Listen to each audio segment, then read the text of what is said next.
Shalom. Shalom. Bapak Ibu dan saudara-saudara jemaat yang dikasihi Tuhan Yesus Kristus, tidak terasa, ya dirasa pula ya, pasti terasa. Bahasa yang sering digunakan tidak terasa. Kita sudah ada di hari Minggu yang kedua di tahun 2023.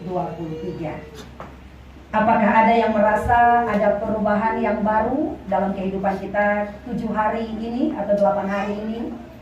Ataukah semua terjadi biasa-biasa saja? Masih seperti yang dulu, aku masih seperti yang dulu, dan tidak ada perubahan apapun. Atau ada yang merasa bahwa sudah 8 hari ini kok saya tidak merokok lagi ya seperti tahun 2022. Saya ditawarin Shopee meskipun itu tipis-tipis, tapi saya tidak mau.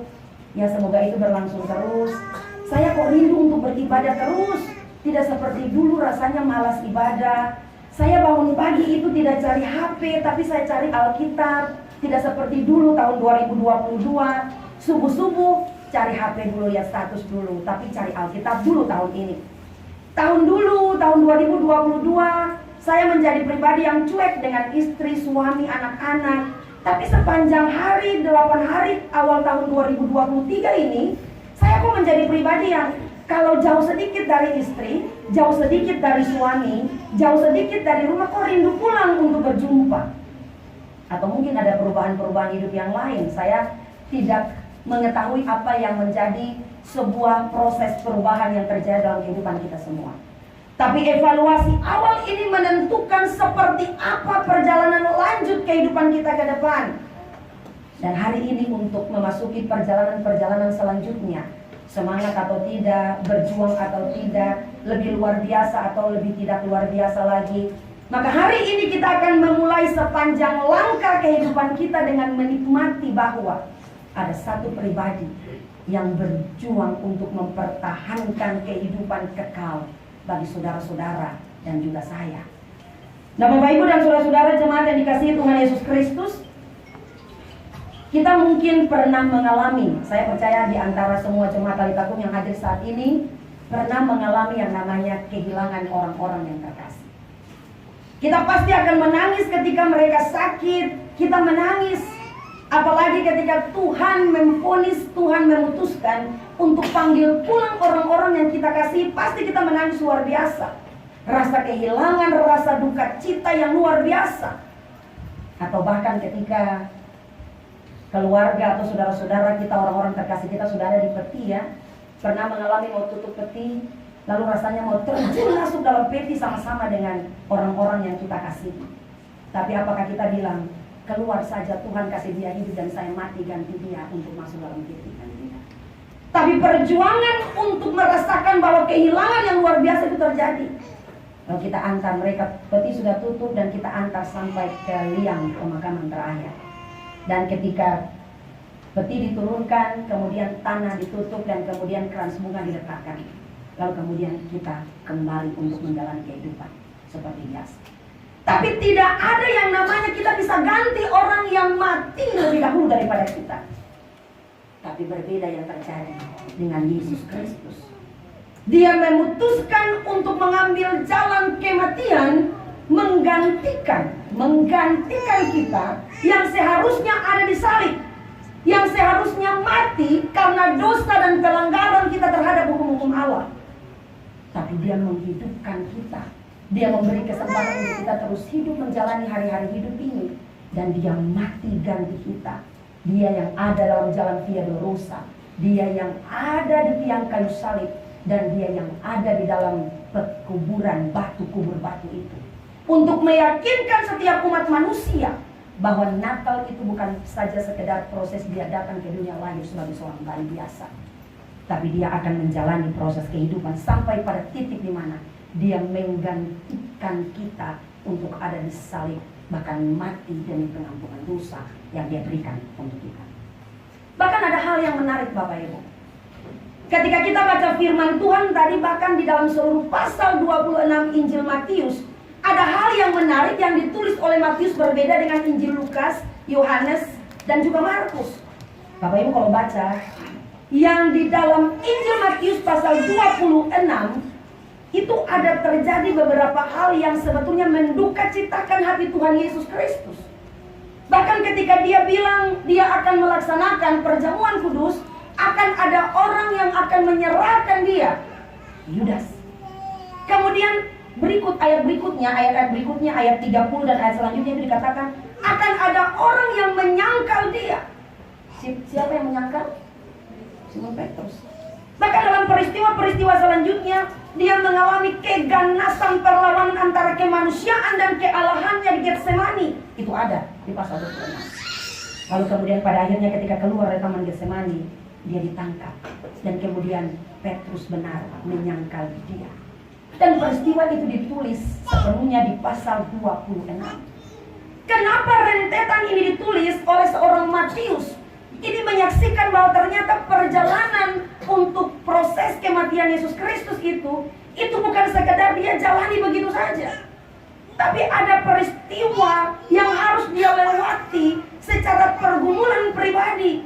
Dia harus berhadapan dengan orang-orang yang dekat sekali dengan dia. Orang-orang yang dia sudah anggap murid, orang-orang yang sudah anggap teman, orang-orang yang dia sudah anggap sahabat.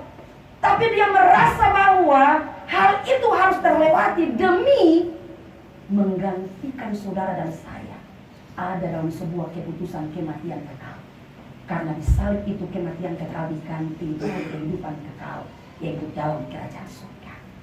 Nah, Bapak Ibu dan saudara-saudara yang dikasihi Tuhan Yesus Kristus, mengapa perjamuan kudus ini dilaksanakan? Memang ada beberapa hal yang mendasari. Mari kita tahu bersama supaya ketika kita melaksanakan perjamuan kudus, kita tidak hanya tahu bahwa ya karena Yesus sudah mati, bangkit, jadi kita harus merayakan kematian dan kesengsaraan bahkan kebangkitannya. Sebetulnya tidak hanya sebatas itu, tapi sebetulnya dari nenek moyang bangsa Israel, sejarah ini sudah berlaku dan kemudian diturun-temurunkan bagi setiap gereja yang melakukannya sampai pada saat ini. Bapak Ibu, oleh karena itu hal yang pertama yang penting mengapa perjamuan kudus dilaksanakan. Tadi firman Tuhan mengatakan perjamuan malam. Mengapa Yesus melaksanakan? Karena Yesus beragama Yahudi. Yahudi adalah bagian keturunan dari Israel. Yesus mengerti tradisi, tapi tradisi yang benar untuk memperingati sebuah sejarah besar, yaitu ketika orang Israel dituntun oleh Allah keluar dari tanah perbudakan. Kurang lebih 430 tahun mereka menjadi budak di Israel. Ketika mereka menjadi budak, pastinya sesuatu yang sangat diharapkan, yang penting sekali, yang utama sekali, yang menjadi harapan yang mereka sampaikan kepada Allah adalah pembebasan. Mereka harus bebas dan keluar dari tanah perbudakan. Mereka tidak ingin menjadi budak terus-menerus. Dan pada akhirnya dibawa ke kepemimpinan Musa, mereka keluar dari Mesir. Dan kemudian Bapak Ibu Saudara, dalam perjalanan menuju ke tanah perjanjian, tanah Kanaan, mereka melewati begitu banyak pergumulan. Tetapi mereka selalu mengingat tentang bagaimana mereka keluar dari tanah perbudakan. Dan kalau mereka bisa keluar, mereka bisa bebas dari perbudakan, bukan karena mereka, tapi karena Allah yang memutuskan sudah selesai perbudakan mereka di Mesir. Dan mereka harus mengalami pembebasan. Meskipun Israel banyak yang tidak mengingat, dan pada akhirnya mereka mati di padang gurun. Hanya sisa Israel saja yang masuk sampai ke tanah Kanaan. Tapi bukan itu saja. Ada hal yang kedua yang penting adalah perjamuan kudus adalah sebuah peringatan dan sebuah ketetapan. Makanya firman Tuhan tadi katakan, perbuatlah ini menjadi peringatan akan aku. Perbuatlah ini menjadi peringatan akan aku, itu menjadi sebuah perintah yang Yesus turunkan, yang Yesus teruskan kepada murid-murid, dan kemudian akan diteruskan kepada seluruh pelayanan gereja-gereja yang hidup di muka bumi ini. Dengan demikian Bapak Ibu, perjamuan kudus bukan saja sebuah sejarah, tapi perjamuan kudus merupakan sebuah perintah atau ketetapan yang Yesus berikan kepada semua orang percaya di tengah-tengah dunia ini. Bapak Ibu dan saudara-saudara dikasihi Tuhan, materi dalam perjamuan kudus ini sebenarnya ada beberapa ya, tetapi ada dua hal yang penting, yaitu ada anggur dan ada roti. Bapak Ibu, mungkin kita selalu berpikir ada roti yang pakai ragi dan ada roti yang tidak menggunakan ragi. Dan yang digunakan dalam setiap perjamuan kudus adalah roti tanpa ragi. Mengapa roti tidak beragi? Karena ternyata ragi itu, kalau bagi orang Israel itu melambangkan dua hal. Yang pertama, ragi itu menghubungkan dengan gejala-gejala kebusukan, di dalam artinya bahwa tidak boleh ada pencampuran kepercayaan. Kalau kita percaya kepada Allah, maka kepercayaan kepada Allah saja, dan tidak boleh ada pencampuran dengan agama-agama kafir yang lain. Jadi kalau kita benar-benar sungguh percaya, maka percayalah kepada Allah saja. Jadi kalau yang menggunakan ragi itu berarti ada pengaruh, ada masukan, sesuatu yang tidak baik, yang tidak sesuai dengan kehendak Allah, yang tidak sesuai dengan aturan-aturannya Tuhan. Sehingga dengan demikian peringatan yang diberikan adalah roti tidak beragi. Saya kemudian mencari hosti ini beragi atau tidak. Ternyata hosti ini dalam proses pembuatannya tidak ada campuran ragi sama sekali. Dengan demikian Bapak Ibu Saudara, ketika kita menikmati roti tanpa ragi, itu yang dimaksudkan adalah bagaimana kita benar-benar meletakkan kepercayaan kita sungguh kepada Allah tanpa pencampuran-pencampuran dari hal-hal yang bisa membusukkan iman kita, hal-hal yang bisa membuat kita menjadi pribadi-pribadi yang tidak tulus kepada Allah. Harus tulus mempertahankan secara pribadi kehidupan kita kepada Allah. Itu roti. Kemudian hal yang kedua itu anggur. Bapak Ibu, anggur ini nanti ada yang bilang ya, kita minum anggur saja.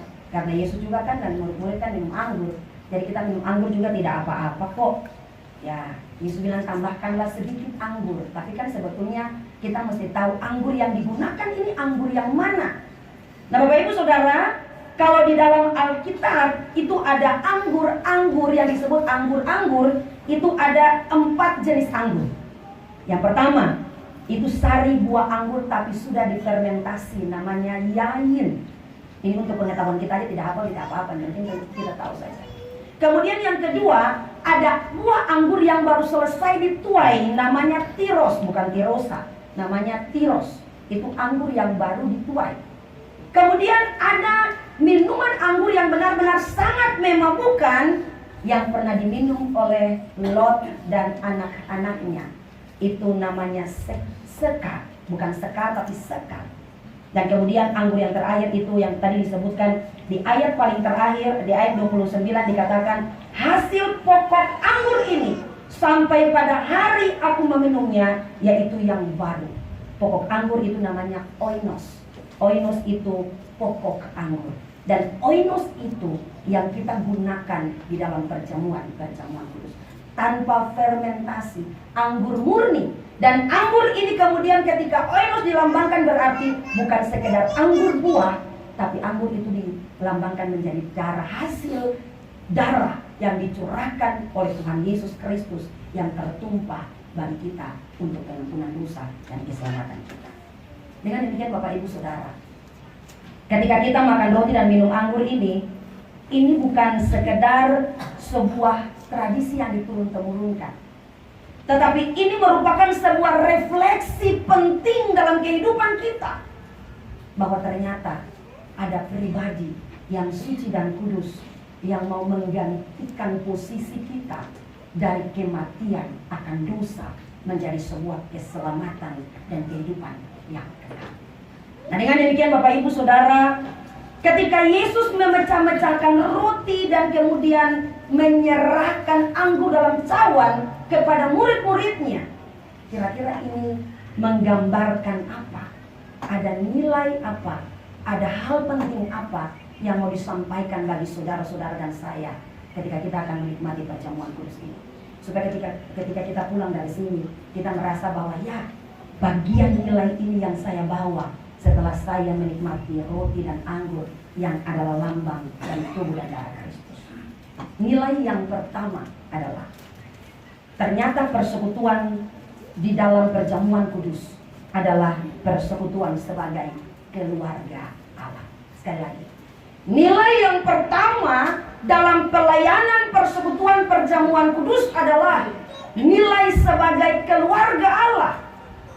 Kalau kita lihat murid-murid yang duduk makan bersama-sama dengan Yesus, mereka semua tidak satu keluarga. Mereka tidak satu gandum. Mereka tidak sedarah. Tetapi mereka ada di situ melambangkan bahwa mereka adalah keluarga Allah.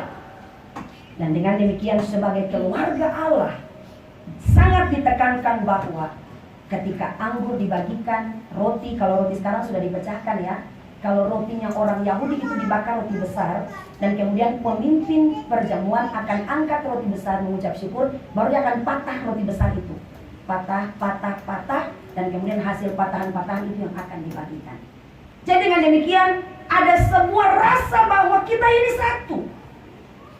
Kita ini bisa berbeda marga, berbeda suku, berbeda daerah, berbeda bahasa, berbeda karakter, berbeda sifat, berbeda cara pikir, berbeda status, berbeda pendidikan, berbeda pekerjaan. Semua bisa berbeda. Tapi kita berasal dari tubuh yang satu, yaitu tubuh Tuhan Yesus Kristus. Dan ini tidak bisa dipecah-pecahkan hanya karena alasan perbedaan itu. Sehingga dengan demikian Bapak Ibu, ketika duduk makan bersama-sama, hari ini kita tidak ada di satu meja, tapi dari meja yang satu akan melayani semua bersama-sama. Ketika makan bersama-sama, maka tidak boleh ada permusuhan di antara orang saudara. Ketika duduk makan bersama-sama, tidak boleh ada yang baku marah antara orang saudara. Ketika duduk makan bersama-sama, tidak boleh ada lain tidak suka lain di antara orang saudara. Ketika duduk makan sama-sama, tidak boleh ada yang babakalahi satu dengan yang lain antara orang saudara. Sehingga dengan demikian, mari kita periksa hati. Kita yang akan duduk makan sama-sama dari satu meja perjamuan Tuhan, mari kita periksa hati. Bagaimana hubungan adik kakak? Bagaimana hubungan suami istri? Ada baik atau tidak baik? Bagaimana hubungan antara mertua dan menantu? Baik atau tidak baik? Bagaimana hubungan antara orang tua dan anak? Baik atau tidak baik? Bagaimana hubungan kita satu dengan yang lain? Baik atau tidak baik? Maka dengan demikian, kalau ada hal yang belum beres di hati, berarti kita makan roti dan minum anggur hanya sebuah kepalsuan saja. Maka harus ada proses pemberesan dan penyelesaian terhadap apa yang belum selesai dalam hubungan kekeluargaan itu, supaya ketika kita makan roti dan minum anggur yang berasal dari satu tubuh Kristus, bahwa kita adalah keluarga dalam Tuhan, itu tidak akan mendatangkan kepalsuan dalam kehidupan kita ketika kita makan bersama dari meja persekutuan Tuhan. Nah, Bapak Ibu dan saudara-saudara dikasihi Tuhan Yesus Kristus, itu hal yang pertama. Kemudian kalau kita sudah periksa hati, maka hal yang kedua adalah kita benar-benar harus mengakui bahwa Yesus Kristus satu-satunya juru selamat. Harus ada sebuah pengakuan. Kita periksa hati, apakah kita datang di sini hanya sekedar memenuhi undangan pelayanan? Apakah kita datang di sini hanya sekedar memenuhi sebuah tanggung jawab rutinitas awal tahun untuk perjamuan kudus? Ataukah kita datang dengan sebuah kepercayaan dan keyakinan bahwa ya, di salib itu yang tergantung itu, Dia yang mati untuk menggantikan saya. Dan saya percaya akan hal itu. Sehingga dengan demikian tidak ada hal apapun di dunia ini yang bisa meruntuhkan, mengganggu iman percaya saya kepada Tuhan Yesus Kristus. Karena sekali lagi saya bilang, agama tidak pernah menjanjikan jalan keselamatan. Jadi orang Kristen dibaptis jadi agama Kristen itu tidak akan menjanjikan keselamatan bagi setiap orang Kristen. Tapi hidup yang mempercayakan diri sepenuhnya kepada Allah, percaya bahwa Yesus Kristus satu-satunya yang adalah Tuhan dan Juru Selamat, dan mengantarkan perjalanan hidup ini penuh dengan hal-hal yang sesuai dengan apa yang Tuhan kehendaki, yang akan membawa kita menjadi pribadi-pribadi yang menerima keselamatan yang daripada Tuhan. Dengan demikian, untuk apa kita ikut perjamuan kudus kalau nanti pada waktunya kita tidak bersama-sama dengan Dia dalam kerajaan surga? Berarti ini hanya sebuah rutinitas saja. Tapi saya percaya ketika kita datang di sini, kita mendapatkan sebuah rahasia bahwa keselamatan itu hanya keselamatan itu hanya datangnya dari Tuhan Yesus Kristus saja. Kemudian Bapak Ibu dan saudara-saudara yang dikasihi Tuhan Yesus Kristus, kalau kita benar-benar sudah mempercayakan kehidupan kita kepada Allah, maka ada hal yang penting bahwa kita juga harus memeriksa diri kita. Apakah dalam diri kita hanya benar-benar memuji Tuhan, ataukah ada hal-hal yang lain yang mengganggu, yang bisa mengganggu iman kita kepada Tuhan? Ada pemujaan-pemujaan terhadap berhala-berhala, ada hal-hal yang kita pakai untuk membatasi kita dengan Tuhan, ada hal-hal yang mungkin saja bisa menjadi penghalang kita bisa melakukan apa yang menjadi kebenaran Tuhan. Contoh, kalau cari kerja tidak dapat, maka harus menggunakan cara-cara yang salah. Kalau tanya nona tidak mau, maka harus pakai pakai pakatan. Kalau orang Ambon bilang pakatan, kalau orang Kupang bilang apa? Obat nona gitu ya. Atau pakai leu-leu ya, atau pakai sesuatu yang benar-benar bisa menolong dan merasa bahwa itu bisa bantu kita. Karena kuasa Tuhan belum bekerja, maka kita mempercepat kuasa Tuhan. Jadi kalau tanya nona tidak mau, sekarang kan tanya nona langsung saya dulu mesti pakai surat tanya, tunggu surat balas ya, tunggu surat balas. Lama ini kayaknya nona sih mengaku ini, daripada pindah ke lain hati, makanya dukun bekerja saja, obat nona bekerja, dan kawan-kawan bekerja. Tapi sekarang ilmunya sudah terang lah, tidak usah pakai begitulah. Style sedikit saja meskipun tidak kerja, pakai sepatu gagak, rambut pemet mantap, tanya nona itu kayaknya dia penggaji mantap, dompet tebal, mengaku saja. Tidak usah pakai obat nona, pakai gaya style sedikit saja, sudah aman toh nona semau. Tapi ini bukan sekedar soal itu. Ini soal bagaimana kita menyerahkan hati kita sepenuhnya untuk Tuhan, dan tidak boleh ada hal yang bisa mempercepat keputusan Tuhan dalam kehidupan kita. Karena kita percaya bahwa hanya Tuhan yang mampu menjadi satu-satunya jalan berkat dalam kehidupan kita. Dengan demikian, ketika perjamuan kudus dilaksanakan hari ini, maka ini harus menjadi tanda menyemangati kita, memberi semangat baru kepada kita, membuat kita lebih luar biasa lagi dalam menjalankan semua tanggung jawab kita sepanjang tahun 2023.